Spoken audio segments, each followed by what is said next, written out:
There was this guy who walked into Reagan's consultation office with an unusual request. He wanted Reagan to put a curse on someone. At first, Reagan said no.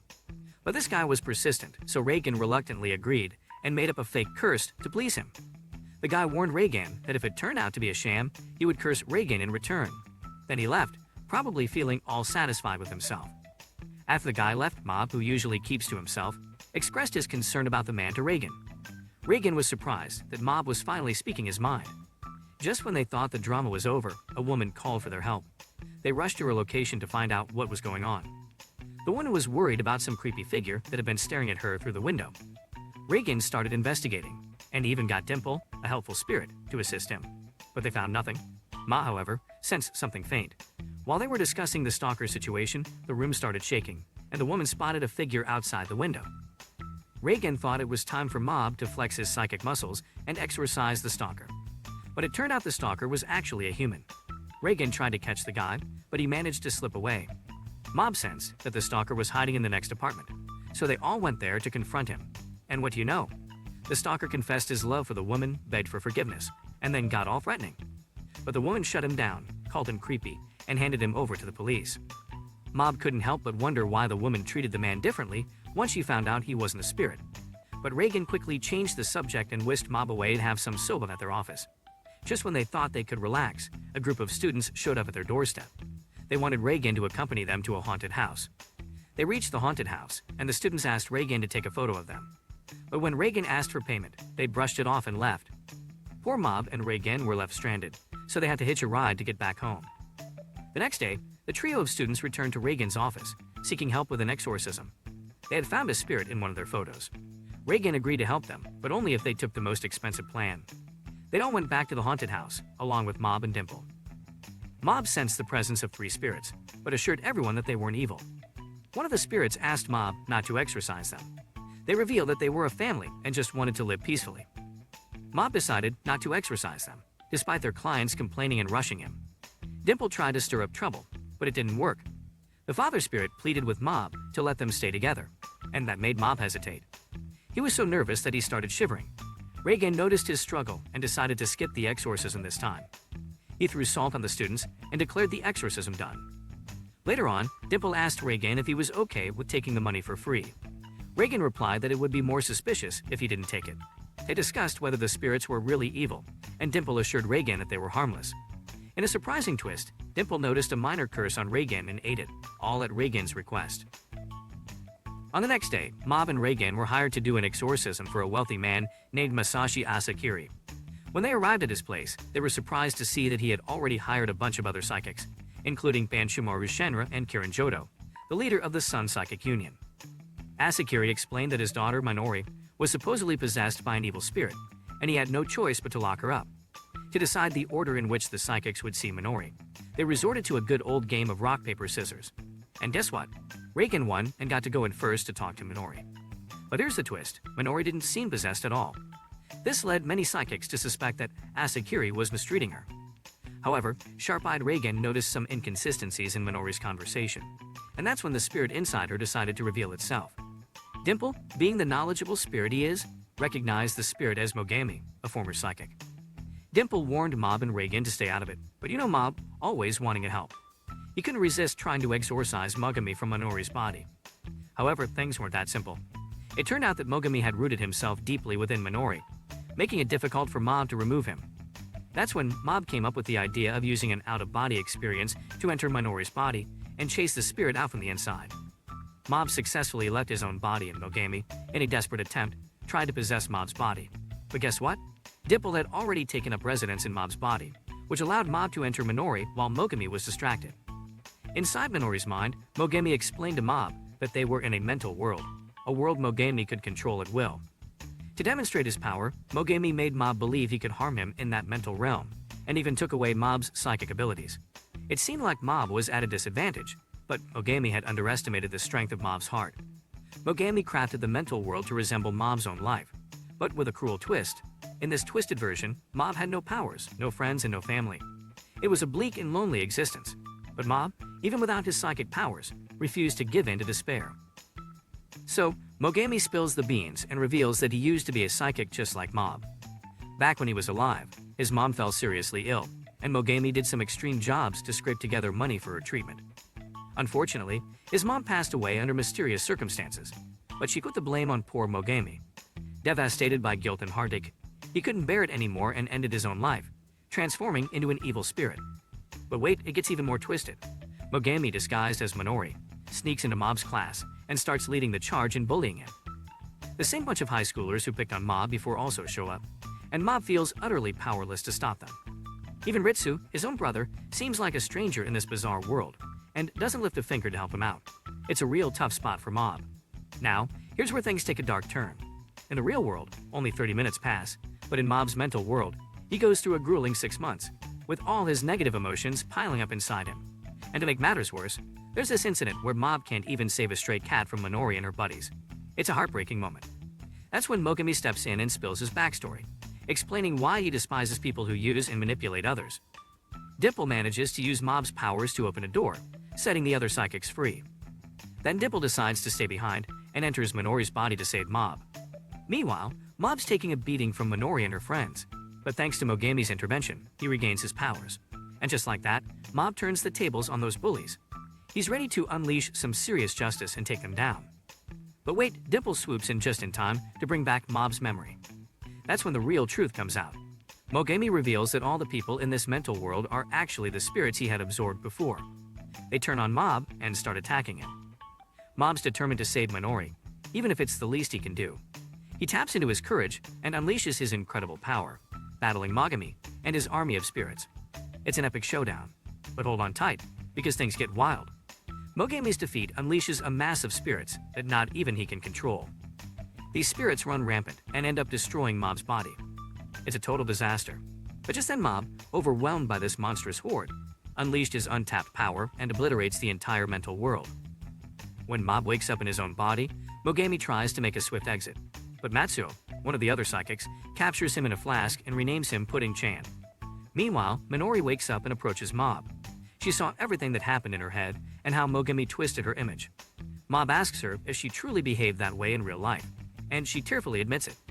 Minori starts crying and apologizing over and over again. But Mob, being the compassionate guy he is, reassures her that it's okay because he now understands that people can change. Let's rewind to 4 years ago.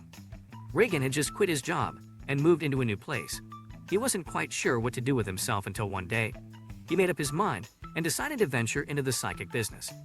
Fast forward to the present day, and we find Mob at his fitness club, breaking all sorts of records. He's getting stronger and manages to do 35 push-ups, impressing his clubmates, who believe he'll soon reach the level of an average student. As they celebrate, they realize that some members from the telepathy club recently celebrated their birthdays. Since they're sharing the same room, the two clubs decide to go out and celebrate together. Meanwhile, Reagan is swamped with work.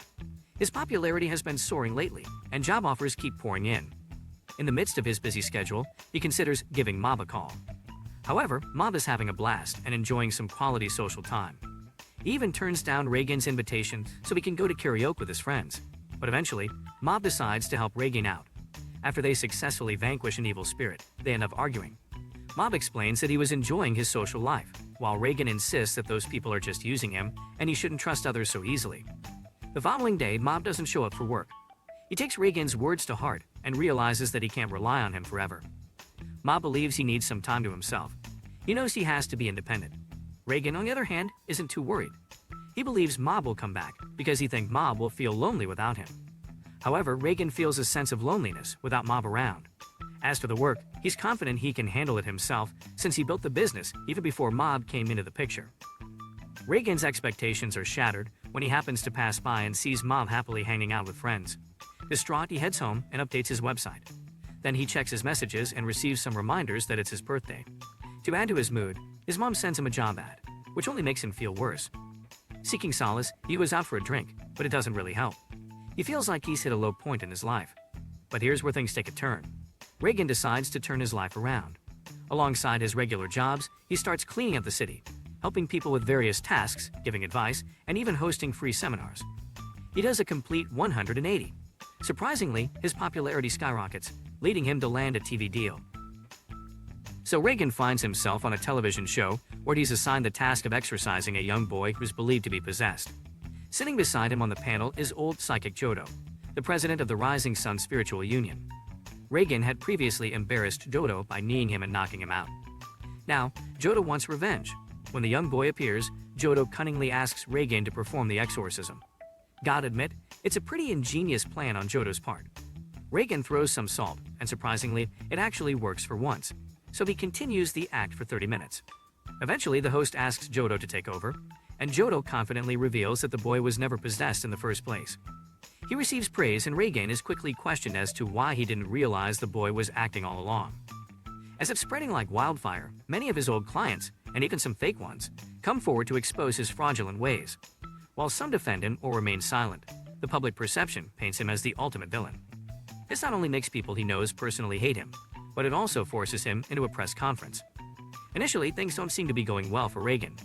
He explains that nothing was ever proven against him and refuses to confirm or deny if he's a psychic, knowing they won't be satisfied unless he denies it. However, as they continue asking questions, he starts answering them truthfully, confessing that he never scammed anyone. During the press conference, Reagan finds himself backed into a corner. He's asked why he even started the business, and he freezes, contemplating his answer. He reflects on how he once considered closing down his business until he met Mob. It was thanks to Mob that he had a change of heart. Reagan admired how Mob entered his life and wished he could be a bit more like him. He starts to regret his words to Mob, realizing he might have been holding him back all this time. Regretting that he had only used Mob, he smiles at the camera and says, "You have grown up," whereupon the whole conference building starts to shake and cameras begin to hover. The media is freaked out, believing it was Reagan's doing, and accuses him. Reagan ends the press conference by boldly declaring that he is, in fact, a psychic. Well, this was all Mob's doing. As he walks out, he spots Mob and asks him the simple question, knowing that Mob saw everything. To his relief, Mob responds by affirming that he knew the truth all along and believes Reagan is a good person. Next day, Ichi visits the newly established Psycho Helmet Cult HQ, which already boasts 700 members and keeps growing. The cult has no scripture or guidelines. They simply believe their leader is an Esper, and Ichi knows that leader is Mob. The cult's popularity is also gaining momentum on the internet, and Ichi believes that if Mob were to appear before them, their numbers would skyrocket just for the fun of it. At Solpital School, an announcement is made about an upcoming 5 kilometers marathon. The students in Mob's class aren't too thrilled about it and cry foul. After class, Ichi approaches Mob and asks him to meet her on the rooftop during lunchtime. Dimple, who is with Mob, comments about another girl asking him out, but Mob thinks Ichi just wants to talk and considers Dimple melodramatic. On the rooftop, Ichi suggests that Mob use his powers to win the marathon and impress the religious cult, who are all fans of his. She explains how obsessed they are with Mob, and how they even managed to figure out which school he goes to, thanks to a candid photo they obtained.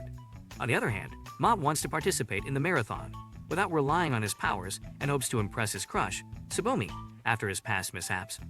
His main goal is to be among the top 10 runners in the marathon that year. Later, Mob shares his goal with his telepathy club friends, and they discover that he placed 291st out of 300 in last year's marathon. The boys try to give him helpful advice, but Tom's pessimistic realism shoots down their suggestions. Suddenly, Onigawara appears out of nowhere, delivers a motivational speech to Mob, and lends him his running shoes. However, Goda points out that the shoes are the wrong size for Onigawara, and that's why he is giving it to Mob, much to Tom's disapproval. After school at the office, Reagan learns from Dimple about Mob's goal for the marathon, and decides to train with him to prepare. During their training sessions, Ritsu discovers Mob's goal and has mixed feelings about it. He ends up covering for Mob by taking care of household chores when Mob is exhausted from training. As Mob continues his training, Ritsu and Teruki help Reagan with his work at the office. Just when Reagan is about to assign them tasks, Tsubomi and her friend unexpectedly enter the office. Ritsu hides, not wanting Tsubomi to find out about Mob's association with a shady business. Tsubomi's friend Miki seeks relationship advice from Reagan and fills out a questionnaire. As Reagan reviews the questionnaire, he realizes that they go to the same school as someone he knows, irritating Ritsu. Tsubomi discovers a picture of Mob on the satisfied customer board. After Miki's advice session is over, Tsubomi seeks advice on her crush from her cram school. Reagan suggests she ask the person out immediately and assures her she won't get rejected. Tsubomi and Miki leave, with Reagan warmly inviting them to come back whenever they want. Meanwhile, Mob continues his marathon training. At a park bench, Miki and Tsubomi enjoy some soda from a vending machine, and Tsubomi admits that she lied about her question. She actually wanted to test if Reagan was genuine or not, and in the end, she had a positive impression of him, remembering the picture of Mob and Reagan she saw on the board. On the day of the marathon, Ichi hopes Mob succeeds in impressing his cult fans, while Mob's parents worry about how he will fare. Despite feeling nervous, Mob is encouraged by his fellow Body Improvement Club members. When the race begins, Mob faints and scrapes his knee, but he pushes through despite Dimple offering to possess him to help him achieve his goal.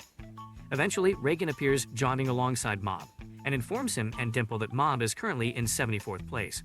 Unfortunately, Mob faints again due to extreme exhaustion. When Mob finally wakes up in the school infirmary, his teacher Mr. Koga informs him about the race results for him and Ritsu. As Mob decides to walk home, his mom prepares a celebratory dinner for her kids as the doorbell rings and Ritsu answers it to see Sho, one of Claw's espers. Finally home, Mob finds his home ablaze.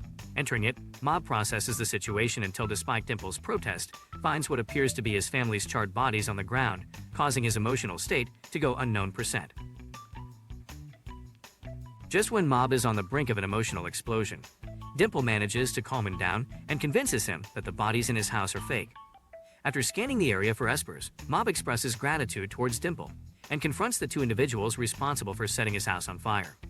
It turns out they are members of Claw who were specifically looking for him. Meanwhile, Teruki finds himself under attack by another Claw member in his apartment.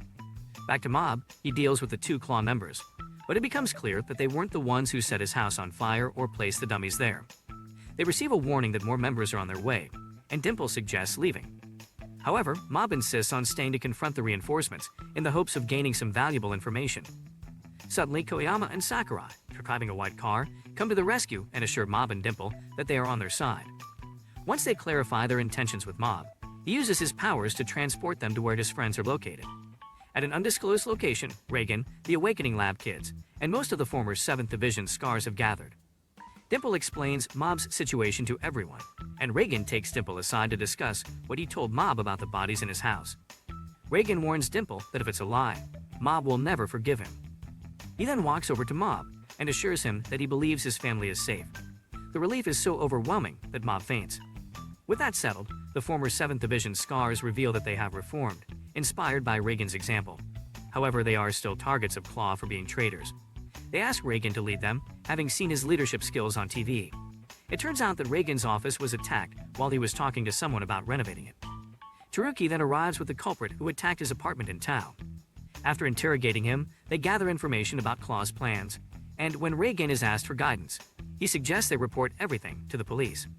Elsewhere, the boss of Claw, Suzuki, announces to his subordinates that the time to launch Claw's ultimate plan has arrived. Suzuki then announces his organization's plans for world domination, using his associate Satori of the Ultimate 5 ability to hijack every television channel on TV. Meanwhile, Sho, accompanied by Ritsu, who turns out to be alive along with his parents, plan their move to take down Claw's boss, Suzuki.